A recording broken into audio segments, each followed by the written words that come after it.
مولاي صل وسلم دائما أبدا على حبيبك خير الخلق كلهم. بسم الله الرحمن الرحيم. الحمد لله رب العالمين والعاقبة للمتقين والصلاة والسلام على سيد الأنبياء وخاتم المرسلين وعلى آله وأصحابه أجمعين. اما بعد. بخاری شریف جلد نمبر 1 صفحہ نمبر 340 کتاب الشرکہ میں امام بخاری علیہ الرحمہ نے باب باندھا ہے، باب الشرکت فی الرقیق، غلام میں شرکت اختیار کرنا، یعنی ایک غلام کے متعدد مالک ہوں تو ہر مالک اپنے اپنے حصے کا پورا ملک رکھتا ہے۔ اس باب کے تحت امام بخاری علیہ الرحمہ نے حدیث بیان کی ہے حضرت عبداللہ بن عمر رضی اللہ تعالیٰ عنہ سے۔ وہ نبی پاک صلی اللہ علیہ وسلم سے روایت فرماتے ہیں کہ نبی پاک صلی اللہ علیہ وسلم نے ارشاد فرمایا، من اعتق شرکا لہ فی مملوک واجب علیہ ان یعتق کلہ ان کان لہ مال قدر ثمنہ یقام قیمت عدل وَيُعْطَى شُرَكَاؤُهُ حِصَّتَهُمْ وَيُخَلَّى سَبِيلُ الْمُعْتَقِ۔ فرمایا اگر ایک غلام کے چند آدمی مالک ہوں اور ان میں سے ایک بندہ اپنے حصے کا غلام آزاد کر دے، یعنی اس ایک غلام میں جو اس کا اپنا حصہ ہے، تیسرا، چوتھا، آدھا، جتنا بھی حصہ ہے وہ اپنا حصہ آزاد کر دے، تو پھر اس پر لازم ہے کہ اگر اس کے پاس مال ہو تو باقی جو حصے دار ہیں ان کو ان کے حصے کی پوری قیمت دے، اور سارے مالک اور حصے دار جو ہیں ان کو ان کا حصہ مل جائے، اور اس غلام کا راستہ جو ہے وہ کھل جائے اور یہ پوری طرح آزاد ہو جائے۔ اس کے ساتھ ہی دوسری حدیث حضرت ابو ہریرہ رضی اللہ تعالیٰ عنہ سے روایت ہے، نبی پاک صلی اللہ علیہ وسلم نے فرمایا، من اعتق شخصا فی عبد اعتق کلہ ان کان لہ مال والا یستسعى غیر مشقوق الیہ۔ جو بندہ اپنے حصے کا غلام آزاد کرے اس پر یہ لازم ہے کہ وہ اگر مالدار ہے تو باقی حصے بھی ادا کرنے کے بعد وہ پورا ہی غلام آزاد کر دے، لیکن اگر اس کے پاس اتنا مال نہیں ہے اور وہ سارے حصے باقی ادا کر کے پورا غلام آزاد نہیں کر سکتا تو پھر اس غلام سے محنت کروائے، مزدوری کروائے، لیکن غیر مشقوق علیہ، اس پر مشقت نہ ڈالے، اتنا کام لے جتنا وہ کر سکتا ہے اور اپنی محنت مزدوری کر کے باقی حصے داروں کے حصے ادا کرے اور اپنی آزادی حاصل کرے۔ اس حدیث شریف سے یہ پتہ چلتا ہے کہ وہ ایک غلام کے جو متعدد مالک ہوں گے اپنے اپنے حصے کا پورا ملک رکھیں گے، اسی وجہ سے وہ اپنے حصے کا جو ہے نا وہ بندہ غلام آزاد کر سکتا ہے، کیونکہ اگر ملک تام ہی نہ ہو تو پھر وہ اسے آزاد بھی کرنے کا حق نہیں رکھتا۔ اس کا آزاد کیا ہوا غلام آزاد ہو جاتا ہے اتنا حصہ، تو اس کا مطلب یہ ہے کہ مشترک غلام میں جس بندے کو جتنے حصے کا ملک حاصل ہے وہ ملک تام حاصل ہے، پورا ملک اس کو حاصل ہے۔ آگے باب امام بخاری نے باندھا ہے کہ کسی کو اپنے قربانی کے جانور میں شریک کرنا، اونٹ میں شریک کرنا، اس کے بارے میں باب الاشتراک فی الہدی والبدن واذا اشرک الرجل رجلا فی ہدیہ بعد ما اہدی۔ ایک جانور جو ہے اس کو قربانی کے لیے متعین کرنے کے بعد اگر کوئی بندہ کسی دوسرے کو اس قربانی کے جانور میں حصے دار ٹھہراتا ہے تو اس کا کیا حکم ہے۔ اس بارے میں حضرت جابر رضی اللہ تعالی عنہ اور حضرت جابر اور طاؤس حضرت عبداللہ بن عباس سے روایت کرتے ہیں، قالا، دونوں کہتے ہیں، حضرت عطا جو ہیں وہ جابر سے راوی ہیں، طاؤس جو ہیں وہ عبداللہ بن عباس سے راوی ہیں۔ جابر اور عبداللہ بن عباس دونوں روایت کرتے ہیں، قادم النبی صلی اللہ علیہ وسلم و اصحابہ صبح رابعۃ من ذی الحجۃ، ماہ ذی الحج کی چوتھی تاریخ کی کو نبی پاک صلی اللہ علیہ وسلم مکہ معظمہ میں جلوہ گر ہوئے، تشریف لائے۔ محلون بالحج، آپ نے حج کا احرام باندھا ہوا تھا، آپ اور آپ کے سارے ساتھی جو صحابہ کرام تھے سب نے حج کا احرام باندھا ہوا تھا۔ لا یخلطہم شیء فلما قدمنا امرنا فجعلناها عمرۃ،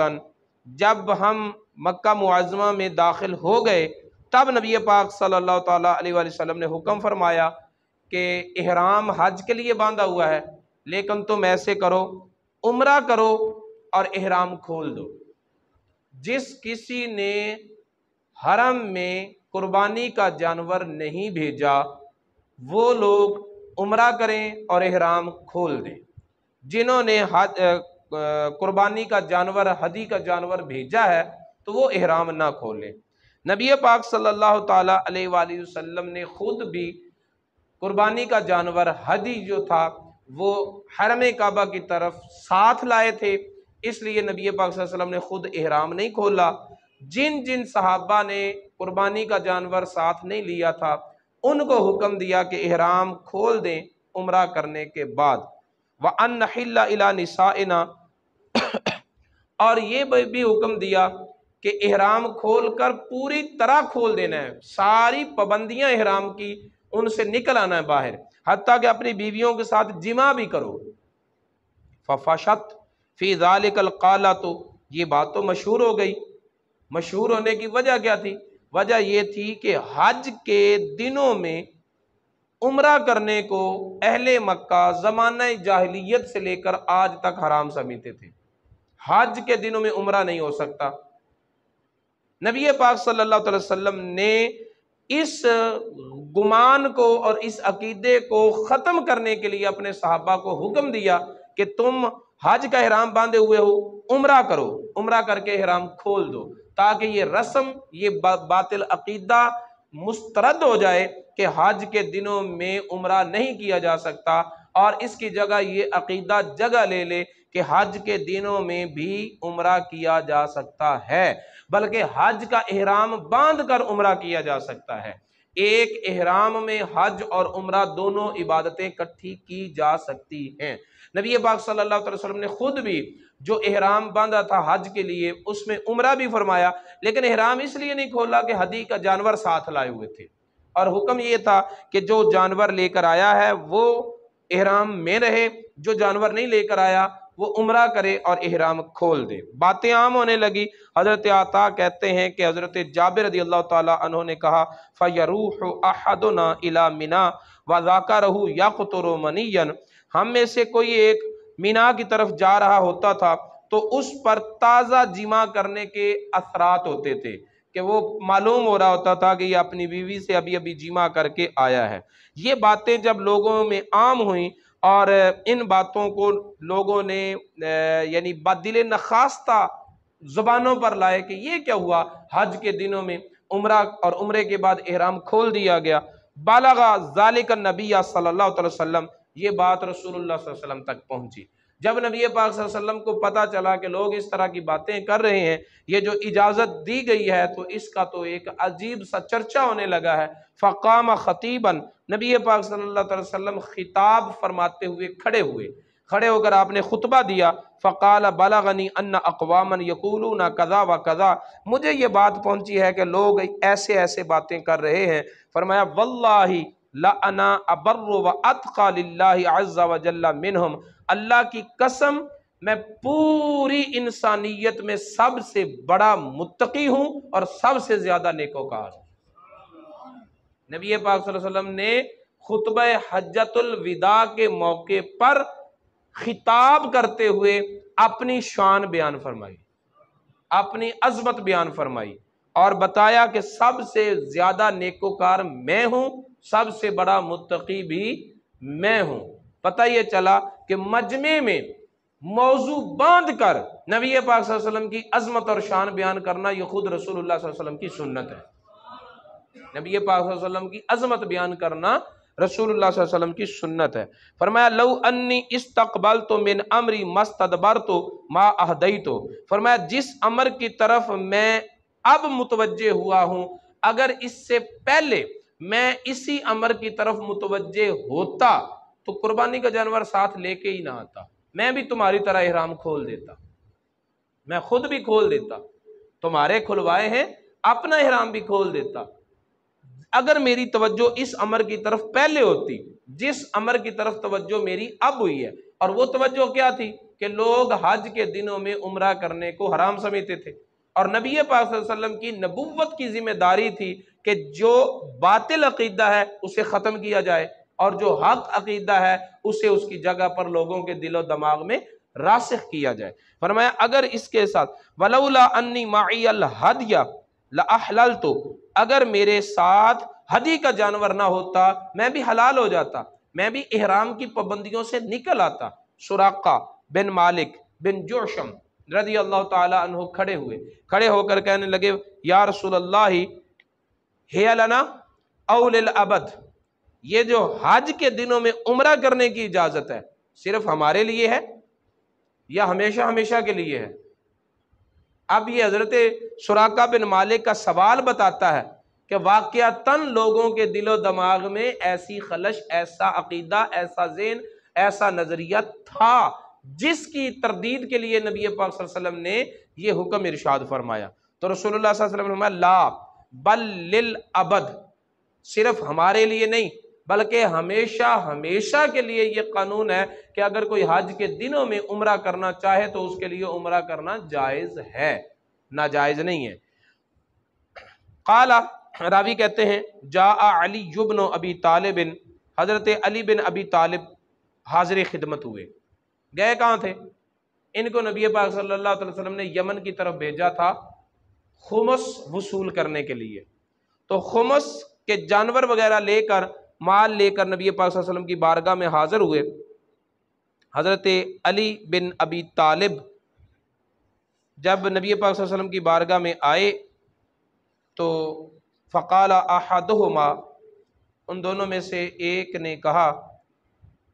لبیک بما احل بہ رسول اللہ صلی اللہ علیہ وسلم، وقال الاخر، اور دوسرے نے کہا کہ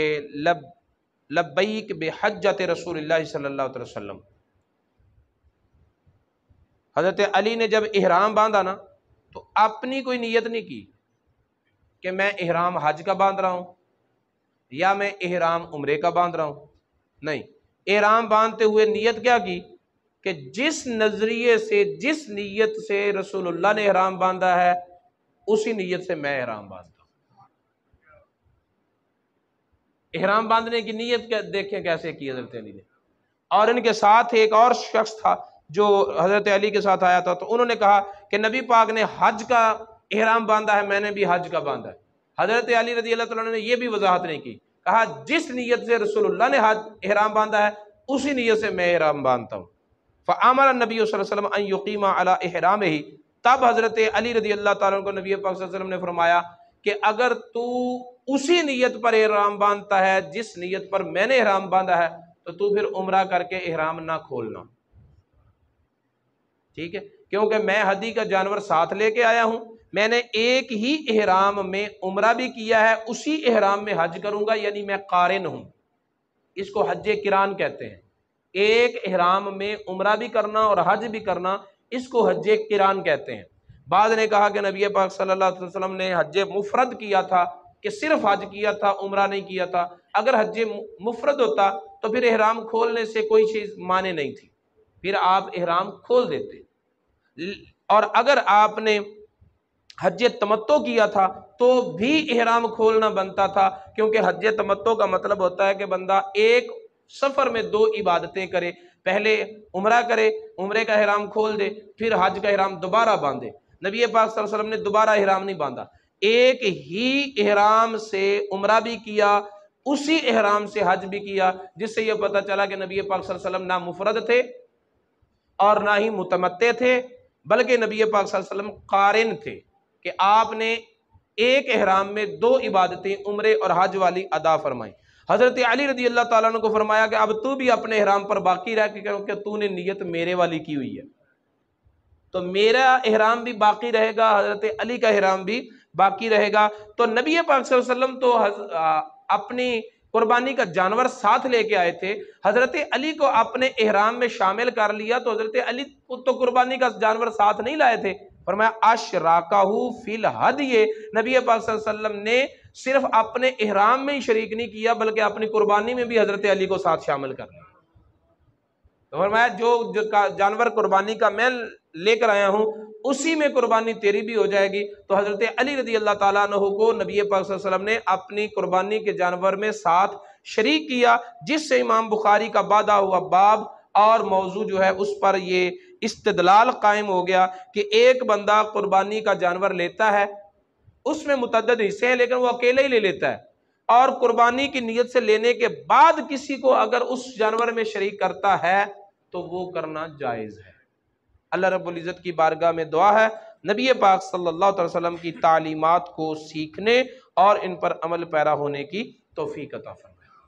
مولاي صل وسلم دائما أبدا على حبيبك خير الخلق كلهم